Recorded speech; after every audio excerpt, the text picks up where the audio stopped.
Hello. അപ്പോൾ ഞങ്ങൾ food കഴിക്കാൻ വേണ്ടിയിട്ടൊന്ന് പുറത്ത് പോവാം കേട്ടോ. ഹോട്ടൽ റഹ്മത്തിൽ പോയിട്ട് പാഴ്സൽ വാങ്ങാമെന്ന് വിചാരിച്ചു. അവിടെ ഗീ റൈസും ഒരു ചിക്കൻ പീസും കോംബോ ഉണ്ട്, അത് വാങ്ങാൻ വേണ്ടിയിട്ട് പോവുകയാണ്.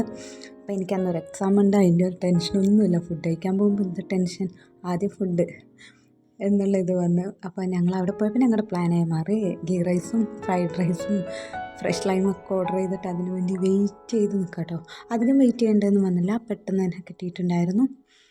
അങ്ങനെ വന്ന് ഞങ്ങളതെല്ലാം കഴിച്ചു കഴിഞ്ഞു. അവൾ ഫ്രൈഡ് റൈസ് ആദ്യമായിട്ടാണ് കഴിക്കുന്നതെന്ന് പറഞ്ഞാൽ നമ്മുടെ അന്യമ്മ, എന്താ പറയുക. എന്നിട്ട് അതെല്ലാം കഴിച്ച് കഴിഞ്ഞിട്ട് ഞങ്ങൾ അവിടെ നിന്ന് ഇറങ്ങി വരുമ്പോൾ ഞങ്ങൾ ഡെയിലി അതുവഴി പോവുകയാണെങ്കിൽ ഡെയിലി എന്ന പോലെ ഞങ്ങൾ അവിടെ നിന്ന് ഒരു ചേട്ടൻ്റെ നിന്ന് പഴം വാങ്ങാറുണ്ട്. അങ്ങനെ പഴം വാങ്ങിയിട്ട് വരുന്ന സമയത്ത് അവളെ ഏതോ ഫ്രണ്ട് വിളിച്ചിട്ടുണ്ടായിരുന്നു. ഞാൻ ഈ വീഡിയോ എടുത്തുകൊണ്ടിരിക്കുക, എന്നെയും ആരോ വിളിച്ച്. അങ്ങനെ ഇത്രയും എടുക്കാൻ പറ്റിയിട്ടില്ല. അപ്പോൾ ഓക്കെ, ബൈ.